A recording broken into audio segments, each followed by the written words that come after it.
Ketika muda, jangan hanya mengikuti teman-temanmu saja. Ketika temanmu bekerja, kamu ikut bekerja. Ketika mereka bermain, kamu ikut bermain. Namun ketika temanmu mendapatkan suatu penghargaan, belum tentu kamu bisa mendapatkan penghargaan yang sama, bukan? Oleh karena itu, jika kamu ingin mendapatkan sesuatu yang tidak bisa temanmu dapatkan, atau kamu ingin mempunyai sesuatu yang lebih daripada temanmu, maka berkorbanlah. Korbankanlah sesuatu yang tidak bisa mereka lakukan, dengan bekerja lebih keras daripada mereka. Jangan hanya duduk santai saja.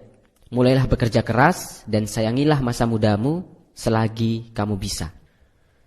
Penyesalan yang kedua adalah 73% orang menyesal karena memilih pekerjaan yang salah ketika muda. Setelah tamat, sebut saja ada 3 mahasiswa namanya Budi, K, dan Kevin diterima di sebuah perusahaan. Namun setelah setahun bekerja, Budi memutuskan untuk keluar dari pekerjaannya dan pergi melamar di perusahaan yang lain yang lebih kecil daripada perusahaannya sekarang. Ketika Budi keluar, Jaka dan Kevin memutuskan untuk tetap bekerja di perusahaan mereka sekarang. Tapi tak lama kemudian, Kevin juga akhirnya memutuskan untuk keluar dari perusahaannya supaya dia dapat memulai bisnis restorannya. Jaka yang saat itu tinggal sendirian pun tetap bertahan di perusahaannya karena gajinya yang lumayan dan dia merasa tidak perlu terlalu bekerja sekeras Budi dan Kevin untuk hidup cukup. Beberapa puluh tahun kemudian ketika mereka akhirnya reunian kembali, Budi sudah menjadi CEO sebuah perusahaan dan Kevin sekarang sudah membuka banyak cabang restoran di mana-mana. Sedangkan Jaka cuma menjadi kepala manajer di perusahaannya. Dari contoh itu, kita bisa melihat bahwa tidak sedikit anak muda yang berani untuk mengambil langkah ataupun tantangan yang berhubungan dengan masa depan mereka. Karena mereka takut gaji yang tidak stabil dan lingkungan kerja yang susah. Penyesalan yang ketiga adalah 60% orang menyesal tidak mendidik anak mereka dengan baik. Anak adalah sebuah anugerah terbesar yang dimiliki oleh sepasang suami istri. Sehingga wajar saja ketika para orang tua menginginkan yang terbaik untuk anak-anaknya. Mereka bahkan rela mengorbankan apapun untuk anaknya hanya supaya anaknya bisa hidup bahagia. Karena ini jugalah yang akhirnya membuat banyak orang tua memberikan berbagai macam aturan yang mengikat bagi anak-anaknya supaya anak-anaknya bisa hidup sukses dan tidak berkekurangan. Tetapi banyak orang tua yang tidak sadar bahwa cara mereka ini malah mematikan kreativitas sang anak dan akhirnya membuat sang anak kehilangan masa muda mereka yang seharusnya mereka bahagia dan bebas. Kemudian penyesalan yang keempat, 57% orang menyesal tidak menyayangi pasangannya sendiri.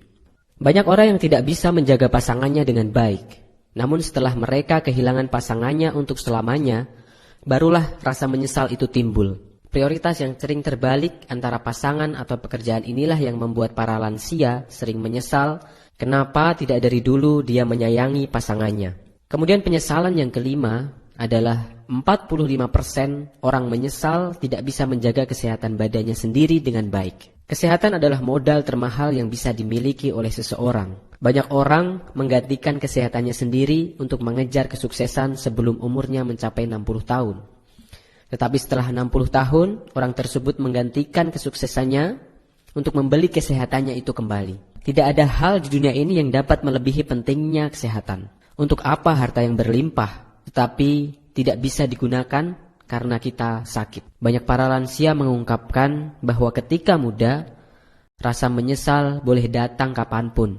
Ketika muda, seseorang masih bisa memperbaikinya. Tetapi para lansia itu menyesal karena umur telah berlalu, usia telah senja, kekuatan tubuh tidak lagi seperti dulu ketika masih muda. Mereka tidak bisa memperbaiki lagi, mereka tidak bisa kembali ke belakang. Dan dalam usia senjanya, mereka menyesal mengapa masa muda mereka hanya dilalui dengan begitu saja tanpa makna. Oleh karena itu, kita bisa belajar dari statistik ini. Kalau kita masih muda, maka gunakanlah waktu yang kita miliki dengan sebaik-baiknya. Kita harus belajar dengan lebih giat, kita harus bekerja keras dengan lebih giat selagi masih muda. Kurangi waktu untuk bermain-main, kurangi waktu untuk nongkrong, perbanyaklah membaca buku, perbanyaklah belajar dari orang-orang yang sukses, dan tidak ada kata lain untuk sebuah perubahan kecuali kita mulai dari saat ini.